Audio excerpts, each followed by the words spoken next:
Question पूछा गया है, ठीक है, ईएस का क्वेश्चन है प्रीवियस ईयर में, कि कंपोजिट स्लीपर इंडेक्स आपका होता क्या है।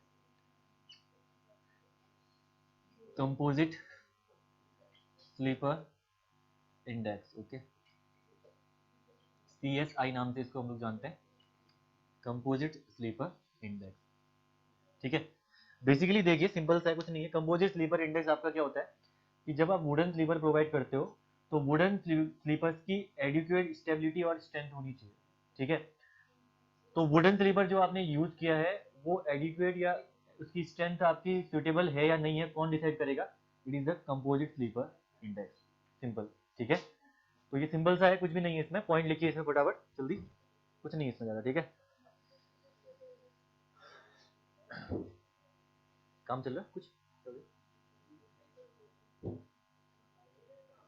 ओके, लिखिए इसमें CSI is used, CSI composite sleeper index is used to look at the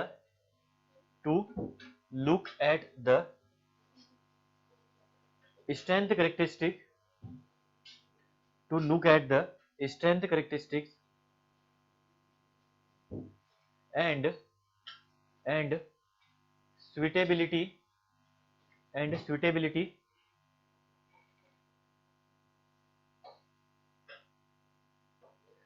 of the particular timber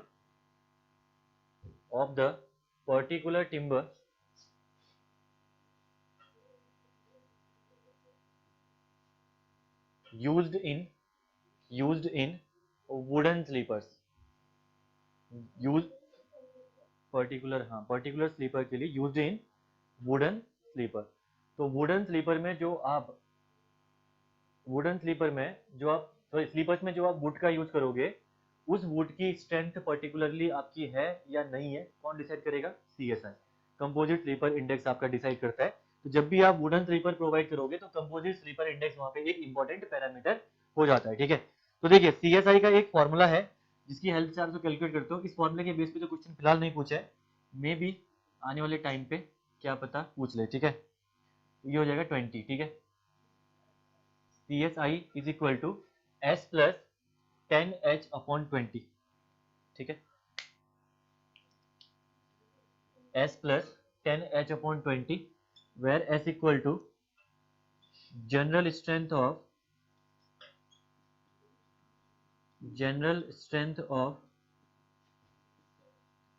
both dry and green timber, general strength of both dry and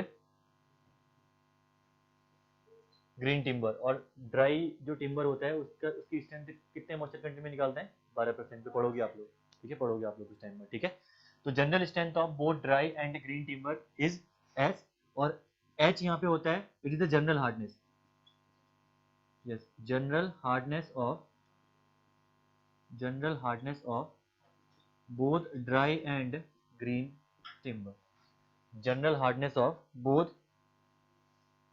dry and green timber, ठीक है। CSI की values भी होती हैं, लिखोगे values कितनी तक आनी चाहिए?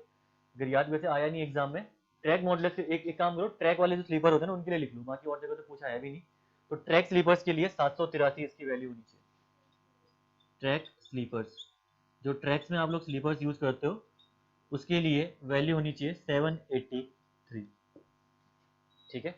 783 आपका यहाँ पे ट्रैक स्लीपर के लिए कंपोजिट स्लीपर इंडेक्स होना चाहिए। तो देखिए कंपोजिट स्लीपर इंडेक्स सिंपल सा है कि strength characteristic and suitability of the wood used in the sleeper, ठीक है। जो भी आप स्लीपर में वुड यूज करते हो उसकी स्ट्रेंथ कैरेक्टरिस्टिक और सुटेबिलिटी को डिफाइन कौन करता है? कंपोजिट स्लीपर इंडेक्स, जिसका फॉर्मूला आपका होता है S plus 10 times of H upon 20, where S is the general strength of both dry and green timber and H is the general hardness of both dry and the green timber। और track sleeper के लिए इसकी value आपकी 783 होनी चाहिए, 780, clear, ठीक है। This is about the composite sleeper index. एक क्वेश्चन इससे एग्जाम में आया हुआ है, शाम को आप देखोगे, अभी जैसा पूछा क्वेश्चन में शाम को वहां पे दे दूंगा, ठीक है, इस टाइम पे 7 बजे बाद। ओके, तो ये तो हो गया आपका यहाँ से कंप्लीट। अब आपका आता है नेक्स्ट यूनिट मतलब इसका पार्ट 2। अगला आपका railway fastening and fixtures, heading डालिएगा railway fastening and fixtures, railway fastening and fixtures, unit 2 नहीं, यूनिट 1 का ही part 2, railway fastening and fixtures. Yes, हाँ ये बहुत जगह वेरी कर रहा होगा। हाँ वह बोला ना मैंने आपको, वेरी करेगा ये, तो ध्यान रखना कि M+2 से 7 ऑप्शन में नहीं होगा उसके, इसमें नहीं होगा ना। तो ऑप्शन में ध्यान रखना 2 से 7 या 3 से 7, मैंने कल ही बताया था ना आपको, 4 से 7 भी दिया हुआ है। ठीक है, तो बेस्ट मैंने एक एग्जाम का उठा के दे दिया, बाकी 3-4 जगह एग्जाम में देखोगे तो और वैल्यू अलग अलग दे रखी इन्होंने। तो रेलवे का जो एग्जाम था, रेलवे वाले ने जो आंसर माना था वो आंसर M+2 से M+7, मैंने वही वैल्यू लिखा रखी, मैंने कल ही बताया था आपको। ठीक, हाँ 2 से 7 और 3 से 7 शायद कहीं पे दोनों एक साथ में नहीं आएंगे, ध्यान रखना, अदरवाइज 3 से 7 या 2 से 7 ही करना होगा एग्जाम में। ठीक है, okay. Railway fastening and fixture में सबसे पहला तो आपने पढ़ ही रखा ऑलरेडी, किसके बारे में, फिश प्लेट। हाँ लिखिए, नंबर 1 लिखिए फिश प्लेट। फिश प्लेट की लेंथ तो आपने लिखी हुई है ना, लेंथ लिखी हुई है फिश प्लेट की, कितनी लिखी थी, हर फिश प्लेट की लेंथ, ईच फिश प्लेट की लेंथ कितनी होती है, 45.72 सेंटीमीटर। ठीक है, तो लेंथ तो आपने लिखी है। जो फिश बोल्ट आप लोग यूज करते हो ना, फिश बोल्ट उसमें फिश प्लेट में कितने नंबर ऑफ, 4, इनका डायमीटर होता है 31.75 mm। ठीक है, इनका डायमीटर होता है, फिश बोल्ट का डायमीटर लिखिए इसमें, फिश बोल्ट का डायमीटर लिखिएगा 31.75 mm, बाकी इसके बारे में डिटेल में पढ़ी रखे हमने। ठीक है, 31.75 mm फिश बोल्ट का डायमीटर। ठीक है, जनरल डायमीटर जो कंसीडर करके चलते हैं 31.75 mm। और फिश प्लेट होती क्या है, क्यों यूज होती है, सारी चीजें हमने ऑलरेडी पढ़ चुके हैं इसके बारे में, तो यहाँ पे ज्यादा डिस्कस करने की रिक्वायरमेंट नहीं है। ठीक है, ओके। यस, दो रेल्स को आपस में कनेक्ट करने के लिए फिश प्लेट का हम लोग यूज करते हैं, साथ में टेम्परेचर स्ट्रेसेस को भी क्या करती है, रजिस्ट करती है। ठीक है, ये चीजें हमने ऑलरेडी पढ़ी हुई है। नेक्स्ट आप लोग हेडिंग डालिएगा, नेक्स्ट इसमें सेकंड मतलब फिश प्लेट के बाद है दूसरा आपका बियरिंग प्लेट्स, बियरिंग प्लेट्स। तो देखिए मैं एक फोटो भेज रहा हूँ बियरिंग प्लेट की, ये बियरिंग प्लेट आपकी होती क्या है, बहुत ईजी है। ठीक है, एक बार चीजें आप लोग जस्ट विजुलाइज कर लोगे तो याद करने में आसानी होती है। ओके, रुकिए जरा,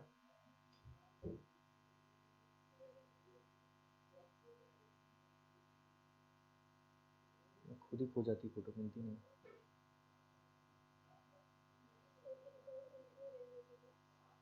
किसकी, हाँ रिकॉर्ड नहीं हुई इस टाइम।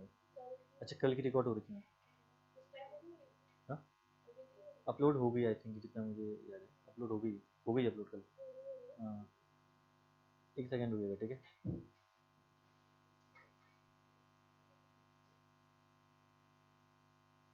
चले गया भाई।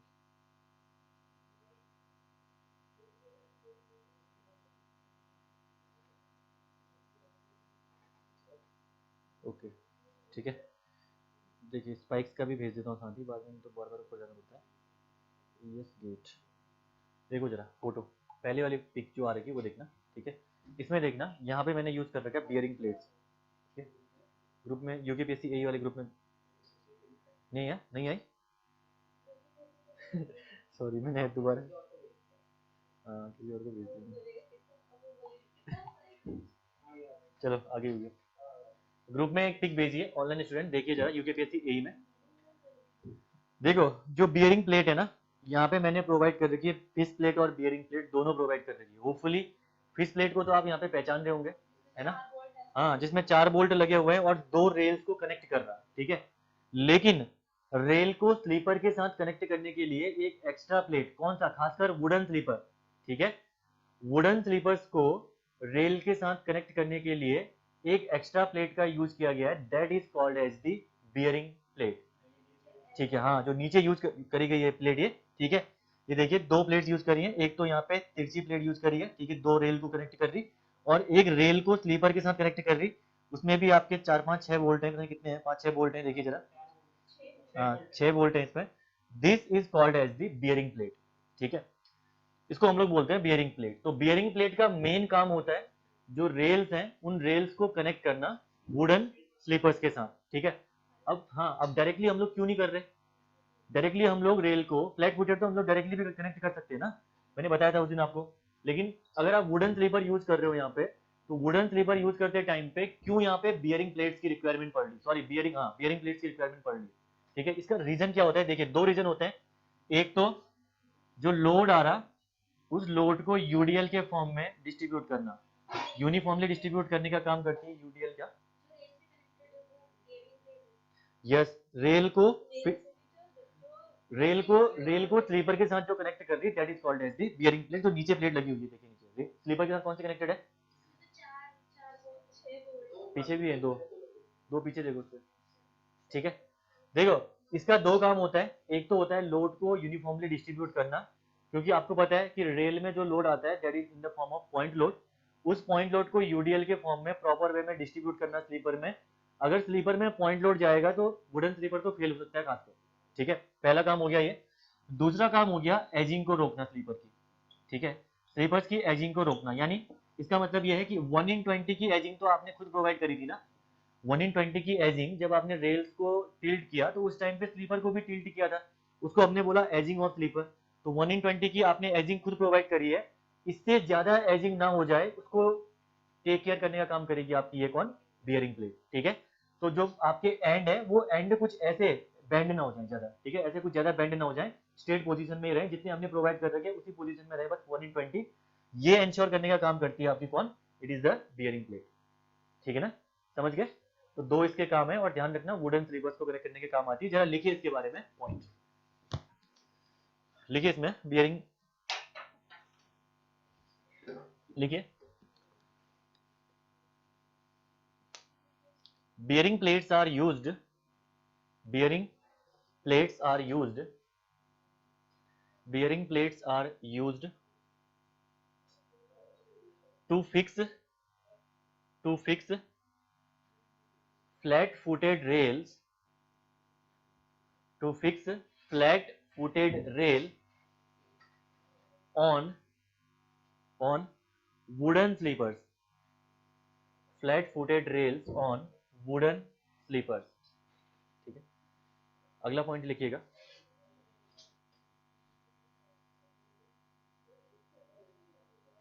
अगला पॉइंट लिखिए, main purpose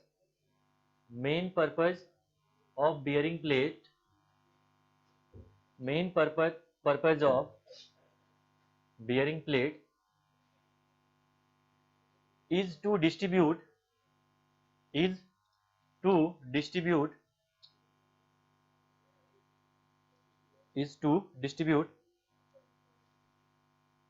the pressure over the wider area, distribute the pressure over the wider area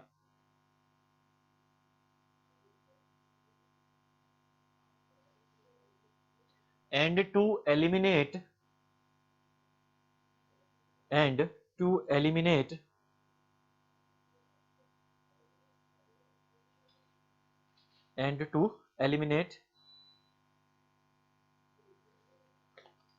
the edging of wooden sleeper, eliminate the edging of ADZING, edging of wooden sleepers, edging of wooden sleeper, ठीक है।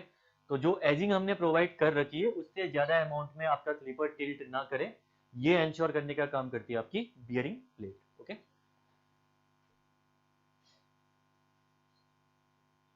Third point लिखिए, एक और point है इसमें, it also prevents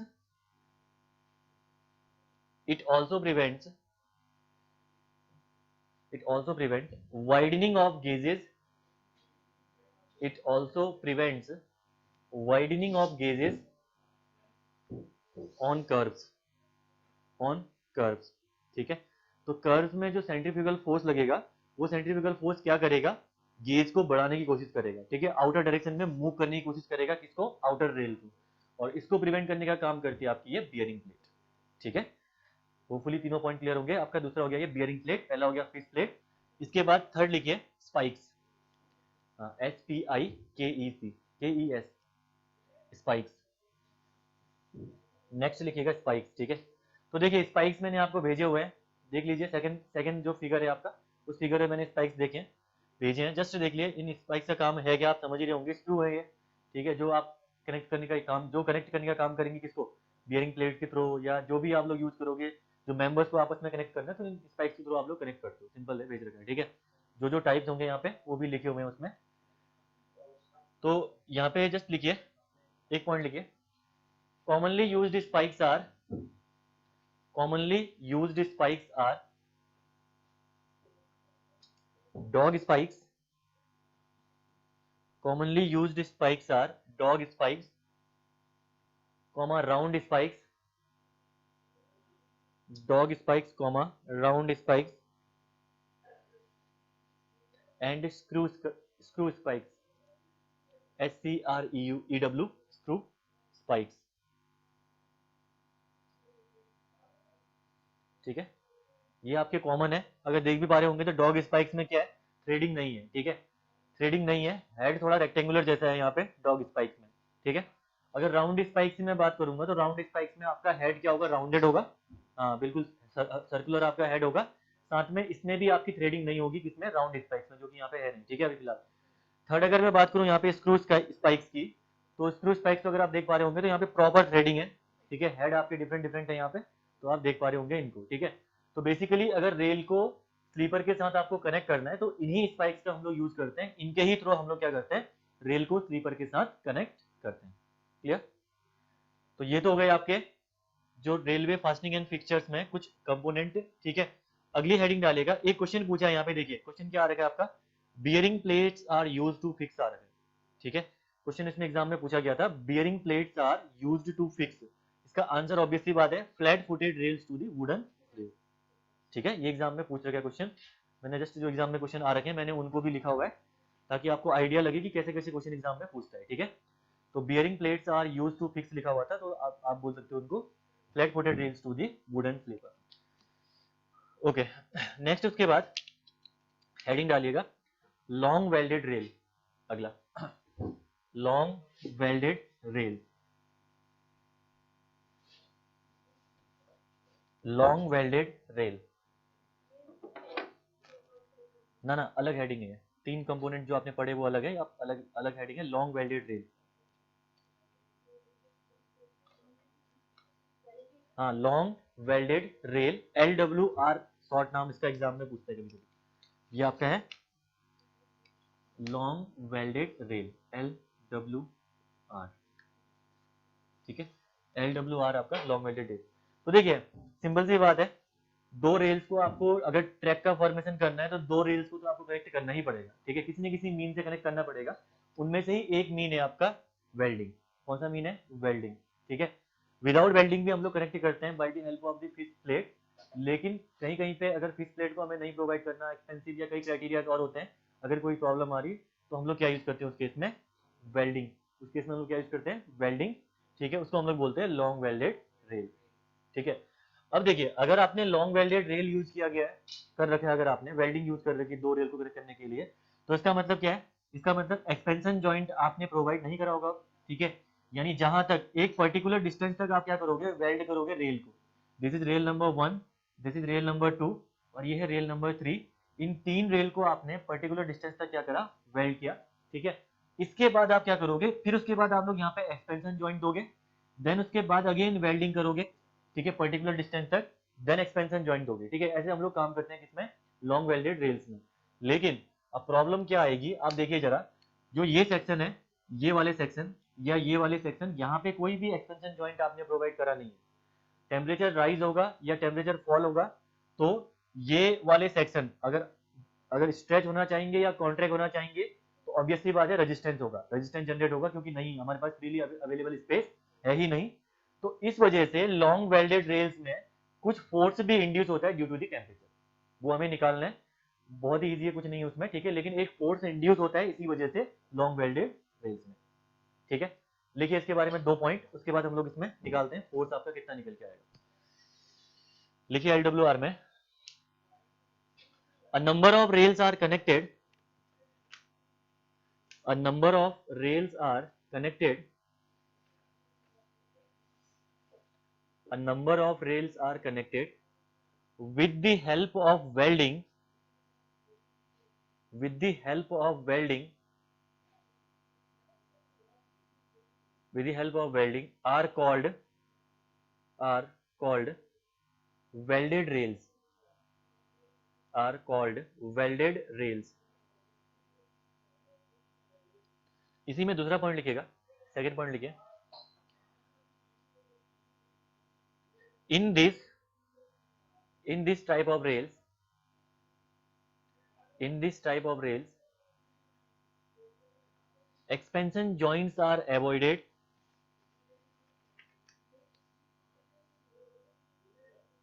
expansion joints are avoided and rails are, and rail is welded, and rail is welded to certain kilometers, and rail is welded to certain kilometers. After that an expansion joint is provided. After that an expansion joint is provided. ठीक है, अब देखिए यहाँ पे आपसे पूछेगा कि जो फोर्स आपका इंड्यूस होगा इसमें लॉन्ग वेल्डेड ड्रिल में कितना होगा, तो ऑब्वियसली बात है रटने की रिक्वायरमेंट नहीं है, सिंपल सी स्ट्रोम यहाँ पे लगेगी, आपको पता है। देखिए लॉन्ग वेल्डेड ड्रिल में कितना फोर्स इंड्यूस होगा जब टेम्परेचर आपका राइज करेगा या टेम्परेचर डिफरेंस की वजह से कितना फोर्स इंड्यूस होगा ये निकालना आपको, ठीक है। तो सिंपल सी बात है, देखिए यहाँ पे आप निकाल ले जाओगे आसानी से। पहला तो modulus of elasticity equal to आपको पता है, वी नो, देखो modulus of elasticity equal to stress upon strain होता है ना, ये होता है स्ट्रेस अपॉन स्ट्रेन होता है, ठीक है। यहीं से मैं अगर यहाँ पे स्ट्रेस निकालूं तो स्ट्रेस इक्वल टू जाएगा आपका strain into modulus of elasticity, ठीक है। Modulus of elasticity into strain हो जाएगा, दैट इज इक्वेशन नंबर 1, ठीक है। अब देखिए अगर मैं बात करूं चेंज इन लेंथ की ड्यू टू टेम्परेचर, तो आपको पता होगा, we know, L alpha delta T ये होता है, ठीक है। Delta L is equal to होता है एल अल्फा डेल्टा टी। अगर मैं change in length by original length करूं तो अल्फा डेल्टा टी हो जाएगा, और change in length by original length is equal to strain, तो स्ट्रेन इज इक्वल टू यहाँ पे हो जाएगा आपका alpha into delta T, that is equation number 2। 2 को पुट करिए 1 में, ठीक है, पुटिंग 2 इन 1, तो जैसे ही 2 को 1 में पुट करोगे तो देखिए sigma is equal to P upon A कर रहा हूं मैं, लिख सकता हूँ इसको मैं, इज इक्वल टू हो जाएगा आपका E into alpha delta T, ठीक है। अगर आपको पी निकालना है यहाँ पे तो पी निकालने के लिए हो जाएगा आपका ए इंटू ई अल्फा डेल्टा टी, ए इंटू ई अल्फा डेल्टा टी, यही आपका फॉर्मूला बन के आता है, यही आपका फोर्स होता है जो कि आपका टेम्परेचर डिफरेंस की वजह से निकल के आता है। ये modulus of elasticity of steel है, ठीक है, ये भी स्टील है, यहाँ पे भी आप कर दीजिए modulus of elasticity of steel, this is again modulus of elasticity of steel, this is the force induced due to the temperature difference, ठीक है, force due to temperature difference, ठीक है, force induced due to temperature difference, हाँ yes. Rise and fall की वजह से maximum तो temperature है ना, टेम्परेचर फॉल होगा तो आपका टेम्परेचर कम होगा, राइज होगा तो ज्यादा होगा डिफरेंस, ठीक है, जो भी होगा उसकी वजह से डिपेंड करेगा, सेम फॉर्मूला है दोनों के लिए, ठीक है। तो this is the basic formula, यहाँ पे आपको ऐसा रिक्वायरमेंट नहीं है इसको रटने के लिए, जस्ट ये याद होना चाहिए, sigma equal to E S into strain, strain की जगह अल्फा डेल्टा टी रख दो और stress equal to P upon A कर दो, तो A E alpha delta T, ठीक है। तो जस्ट इसको रटने की रिक्वायरमेंट नहीं है, एग्जाम में अगर पूछता है कि लॉन्ग वेल्डेड रेल की अगर आपको कुछ चीजें देता है और आपसे बोलता है कि कितना फोर्स इंड्यूस होगा, तो बहुत आसानी से ये क्वेश्चन निकल सकता है, और आपका ये क्वेश्चन ऑब्जेक्टिव में आने के चांसेस भी रहते हैं, कुछ ऐसे क्वेश्चन, ठीक है।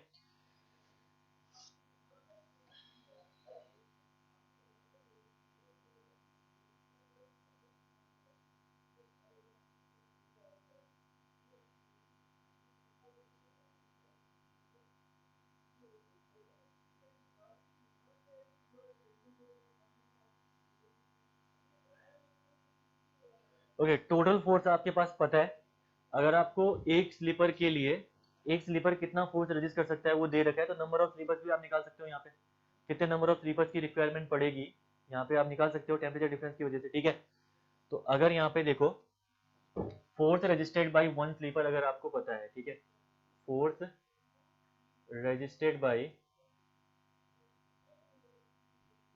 One sleeper is are is the force registered by the one sleeper. तो नंबर ऑफ स्लीपर्स अगर आप निकालोगे यहाँ पे तो ये निकल जाएगा आपका P अपॉन R। सिंपल सी बात है, total force divided by the force registered by the one sleeper, that is the number of sleeper. और P इक्वल टू, तो यहाँ पे अभी आपने लिखा हुआ है A E S alpha delta T divided by R, ठीक है। तो कुछ भी निकलवाए आपसे, आप आसानी से निकाल सकते हो कुछ भी चीजों को, कोई दिक्कत यहाँ पे नहीं आनी चाहिए आपको, ठीक है। तो टेम्परेचर डिफरेंस की वजह से जो टोटल फोर्स इंड्यूस हुआ था दैट इज दिस, ठीक है। एक टेम्परेचर डिफरेंस की वजह से एक जो रेल है वो फोर्स इंड्यूस कर रही है आपका, वो रजिस्ट कर रही है आर, ठीक है। और आपने निकाल दिया number of sleepers that is P upon R. Clear, ठीक है। तो आसानी से ये चीजें निकल जाएंगी। अब एक न्यूमेरिकल करेंगे बाद में तो चीजें कंप्लीट क्लियर भी हो जाएंगी आपको।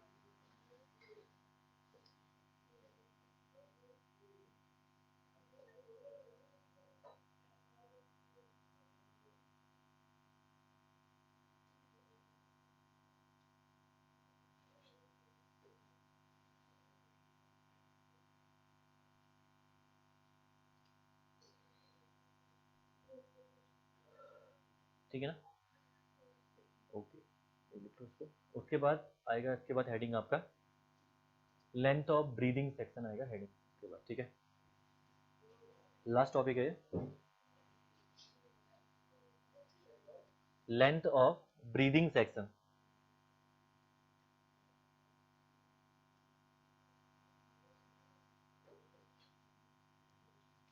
इसको हाँ, सांस लेने वाली ब्रीदिंग, इसको हटा दो ना।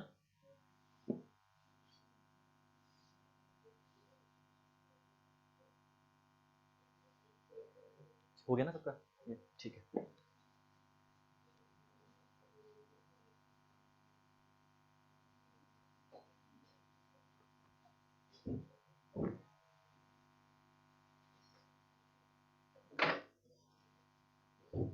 Next is last topic of unit number 1, that is length of breathing section. Railway में ब्रीदिंग सेक्शन की लेंथ आपकी क्या निकल के आती है, that is the last topic, ठीक है। पहली बात तो देखिए ब्रीदिंग सेक्शन आपका रेलवे में होता कौन सा है, ठीक है। देखो कभी भी हम लोग स्लीपर्स प्रोवाइड करते हैं ना, तो एंड पे हम लोग हमेशा थोड़ा डिस्टेंस में स्लीपर्स प्रोवाइड करते हैं, इसका रीजन होता है, ठीक है।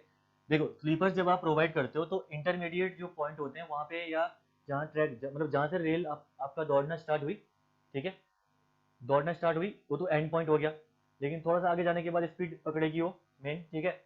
तो अगर आपको स्मूथ वहाँ पे क्या चाहिए, कन्वेंस चाहिए, तो हम लोग क्या करेंगे, स्लीपर की डेंसिटी थोड़ी सी कम रखेंगे, यानी इसका मतलब क्या है, स्लीपर थोड़ा नजदीक नजदीक प्रोवाइड करेंगे हम लोग, ठीक है।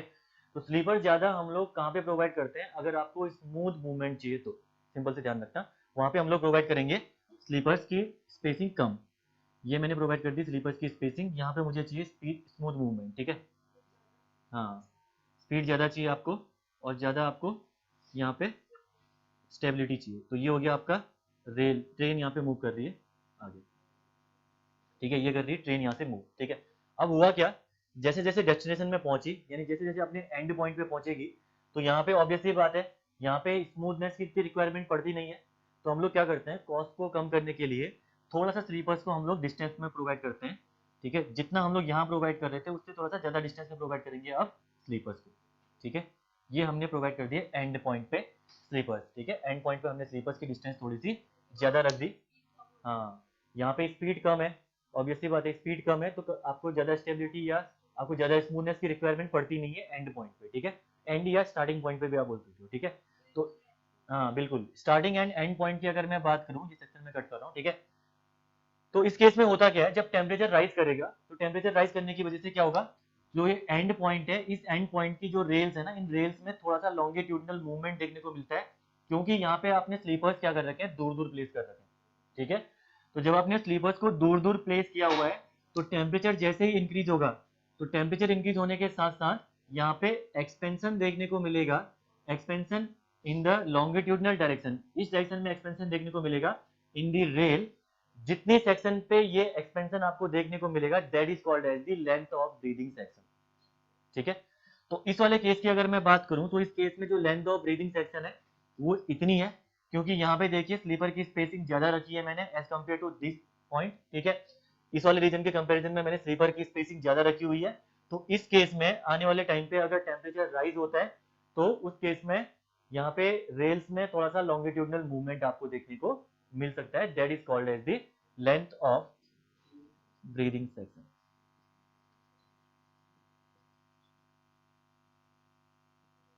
Length of breathing section. ठीक है, जनरली अगर मैं बात करूं रेलवे में, प्रैक्टिकली अगर हम बात करें तो 100 मीटर जो आपका एंड ऑफ द रेल है या 100 मीटर जो आपका स्टार्टिंग ऑफ द रेल है उसको हम लोग length of the breathing section में कंसीडर करते हैं। ठीक है, जनरल वे में अगर हम डिस्कस करें तो 100 मीटर स्टार्टिंग और 100 मीटर एंडिंग जो आपका रेलवे का लेंथ होती है वो आपकी कंसीडर होती है इन द ब्रीदिंग जोन में या ब्रीदिंग सेक्शन में। ठीक है, समझ गए लेंथ ऑफ ब्रीदिंग सेक्शन क्या होता है? इसको बनाइए और इसके बारे में लिखिए उसके बाद।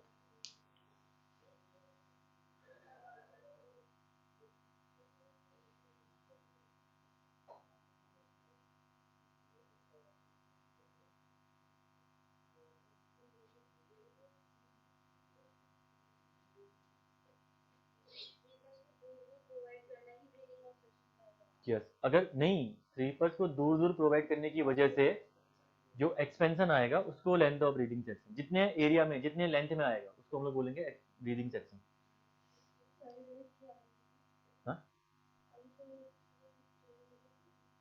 जॉइंट क्या? अच्छा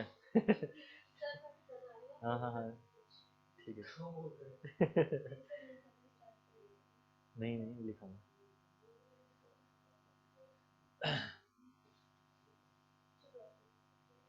अभी औरों का नहीं बना है, देखिए और बना दो। हाँ?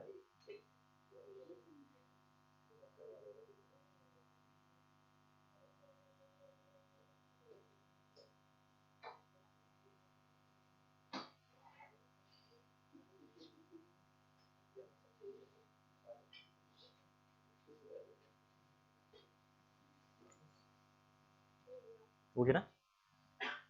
ठीक है, लिखिए जरा इसमें।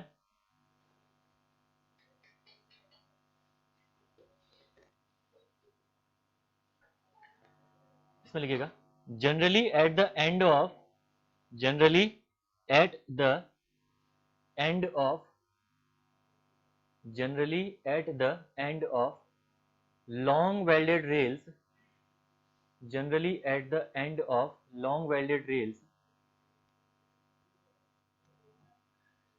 there is a movement observed, there is a movement observed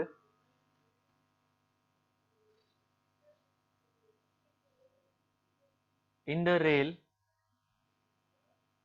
in the rail due to temperature variation,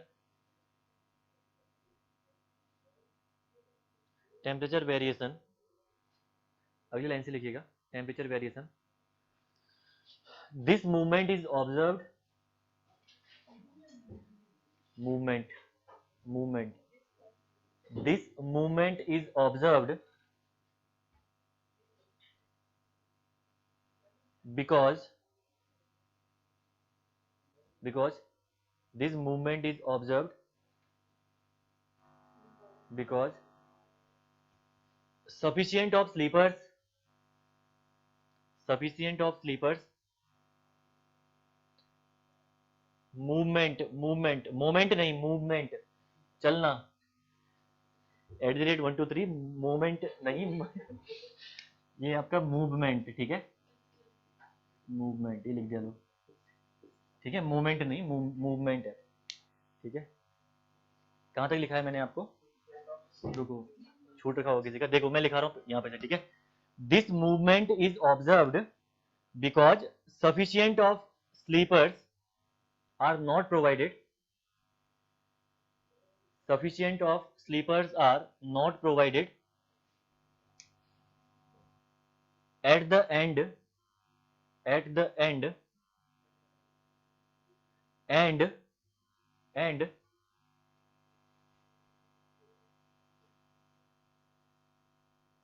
and the section at which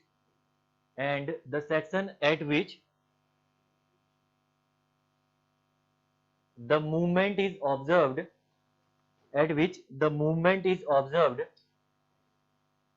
is called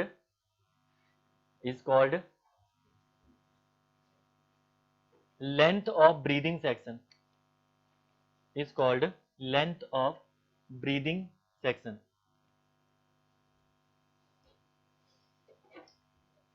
Length of breathing section. Okay, देखिए ये लेंथ ऑफ ब्रीदिंग सेक्शन अगर आपको निकालनी है तो बहुत easy है ये भी, ठीक है, आसानी से निकाल सकते हो आप. If S is the spacing between two sleepers,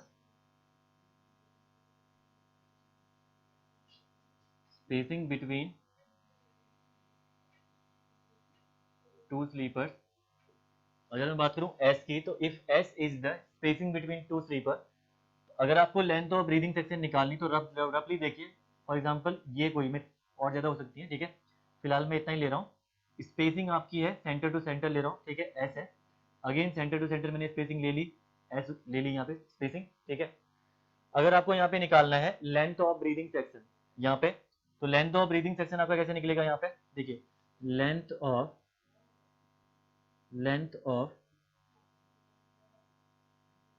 breathing section अगर आपको कैलकुलेट करनी है यहाँ पे, तो अगर नंबर ऑफ स्लीपर्स जितने हैं, नंबर ऑफ स्लीपर्स -1 इंटू मैं S कर दूं तो निकल के नहीं आ जाएगा ये, सिंपल सी बात है. This is the length of breathing section, number of sleepers -1 into S, ठीक है, यहाँ पे आ जाएगी आपकी 2 टाइम्स ऑफ S, ठीक है. तो सिंपल सी बात है, जितने नंबर ऑफ स्लीपर्स लगे होंगे उनको कर दो -1, यानी 2 स्लीपर इंटू आंसर, और इतनी है देखो 2S प्लस S 2S, यही स्लीपर की लेंथ थी और ये हमारी निकल के आ गई फॉर्मूले से. तो जितने भी नंबर के अब आपके स्लीपर्स दिए होंगे 20, 30, 40, 50, बस आपको करना क्या है 50 - 1 into spacing between the sleeper और आपका लेंथ ऑफ ब्रीदिंग सेक्शन निकल के आ जाएगी. क्लियर?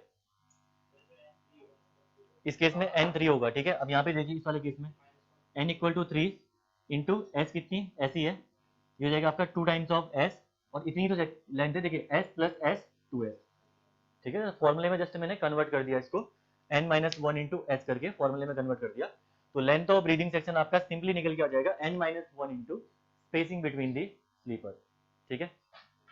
ये तो हो गया आपका स्पेसिंग बिटवीन दी स्लीपर्स. एक चीज एग्जाम में और पूछता है कभी कभी कि minimum length recommended for long welded rail, तो लॉन्ग वेल्डेड रेल है उसके लिए भी मिनिमम लेंथ रेकमेंडेड है, that is 2 times of the breathing section, ठीक है. तो इसके नीचे नोट डाल के लिखिए कि minimum length of long welded rail recommended, इसके नीचे हेडिंग डालिए, मतलब नोट लिखिए, minimum length of long welded rails, minimum length of long welded rails recommended, ठीक है, इज इक्वल टू कितना हो जाएगा आपका 2 टाइम्स ऑफ जितना निकल के आया ब्रीदिंग सेक्शन, ठीक है. 2 times of the breathing section, ये आपकी minimum length of long welded rail आपकी रेकमेंडेड है एज पर इंडियन रेलवे, ठीक है. ध्यान रखना ये दोनों चीजें कि लॉन्ग वेल्डेड रेल की मिनिमम लेंथ और दूसरा ब्रीदिंग सेक्शन, ये दोनों तो आपकी रिलेट हो गई आपस में. फोर्स निकालना बहुत इजी है, कुछ भी नहीं करना उसमें, P/1 इक्वल टू आपका अल्फा, हाँ एल अल्फा नहीं, alpha delta T into ES, ठीक है. तो A वहां चले गया तो हो जाएगा आपका AE alpha delta T, that is equal to P, ठीक है. और अगर फोर्स एक रेजिस्टेंस दिया हुआ है तो n नंबर ऑफ स्लीपर्स निकालने हैं, वो भी निकाल लोगे आप लोग, ठीक है, P/R. तो आसानी से ये चीजें कर सकते हो, तो बहुत इजी सा पार्ट है, ज्यादा डिफिकल्ट नहीं है. तो ब्रीदिंग सेक्शन निकालना सिखा दिया, और आपका minimum length of long welded rail आपका 2 times of the breathing section. Clear है? Yes, length of breathing section आपका वेल्डेड रेल में ऑब्जर्व होती है ये चीजें, ठीक है. आगे लिखिए इसमें नेक्स्ट, उसके बाद क्वेश्चन लिखिए. चलो एक क्वेश्चन लिखिएगा, एक क्वेश्चन, डिटरमाइन, क्वेश्चन लिखिए सभी लोग, डिटरमाइन मिनिमम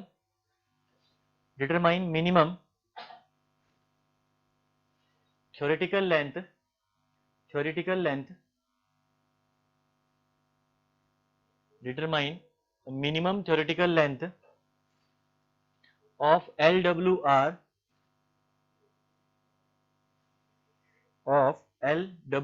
यानी लॉन्ग वेल्डेड रेल, ठीक है, beyond which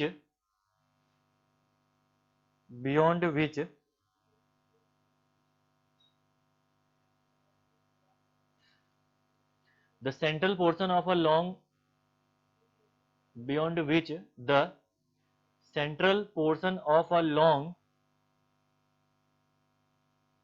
welded rail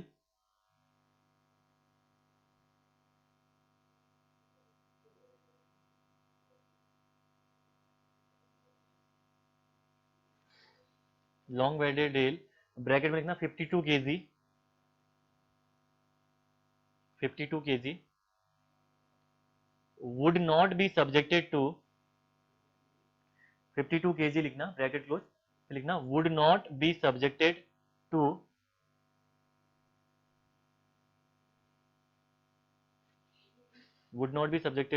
any longitudinal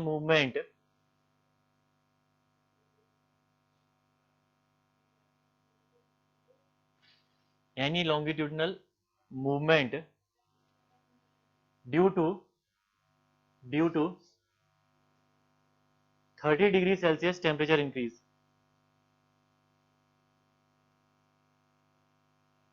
Due to 30 degree Celsius temperature increase, data given दिया हुआ है, डेटा दिया हुआ है आपको नीचे, one rail cross section area दिया हुआ है, देखिए नीचे डेटा, ठीक है, one rail cross sectional area, ये कन्वेंशनल का क्वेश्चन है, ठीक है, one rail cross sectional area 66.15 centimetre square, 66.15 centimetre square, modulus of elasticity of steel ES equal to दिया यहाँ पे 2.1 इंटू 10⁻⁶ kg पर सेंटीमीटर स्क्वायर, ठीक है, 2.1 इंटू 10⁻⁶ kg पर सेंटीमीटर स्क्वायर, अल्फा लिखिएगा इसमें 11.5 इंटू 10⁻⁻6 पर डिग्री सेल्सियस, स्लीपर स्पेसिंग दी हुई है 60 सेंटीमीटर, और लास्ट दिया हुआ है average resisting force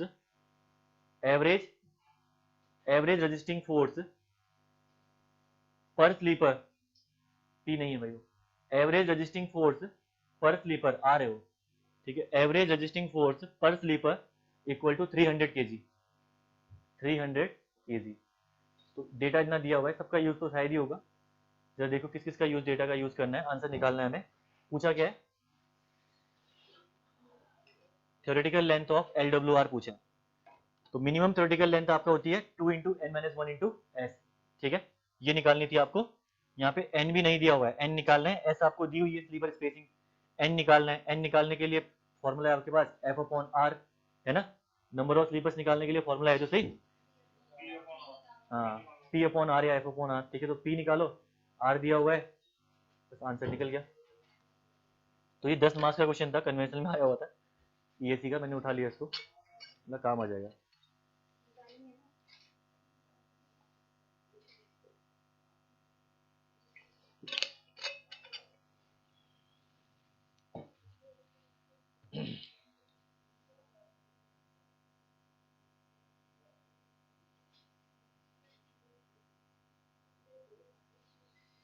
easy question कुछ भी नहीं है, ठीक है, सारे फॉर्मूले राइट डाउन करे हुए हैं, ये निकालना है, ठीक है, ऑनलाइन स्टूडेंट अगर ये है तो ये सामने ये चीज निकालनी है जो दी हुई है, n यहाँ पे निकालना है, s दी हुई है, n निकालने के लिए फॉर्मूला होता है P/R, R दिया हुआ है,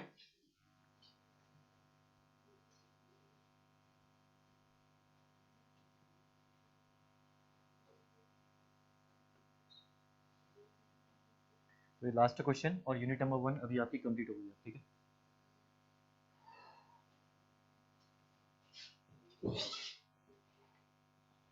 आज रेलवे भी मैंने डाल रखी क्वेश्चनों में, ठीक है, थोड़े बहुत क्वेश्चन रेलवे के ईएससी के प्रीवियस से डाल रखे। सिंपल सिंपल ही है क्वेश्चन तो वैसे, लेकिन देखोगे आप किस हिसाब से पूछता है ईएससी।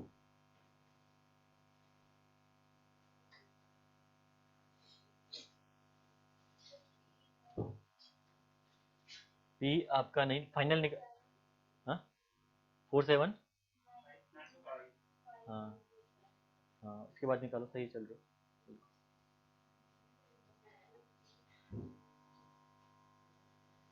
सबका निकल जाएगा तो ऑनलाइन स्टूडेंट्स भी बताना आंसर, तो नहीं कराऊंगा क्वेश्चन आगे, सीधे नेक्स्ट में पढ़ूंगा। नहीं निकलेगा तो बताना, ठीक है। 4 से सभी का निकल गया है, तो हमें निकालना है 2 into n minus one into s निकालना है। पहला हमें निकालना था यहाँ पे force in rail, total force in rail हमें निकालना है, जो पी था हमने वो कैलकुलेट करना है, ठीक है। टोटल 160 आ रही है,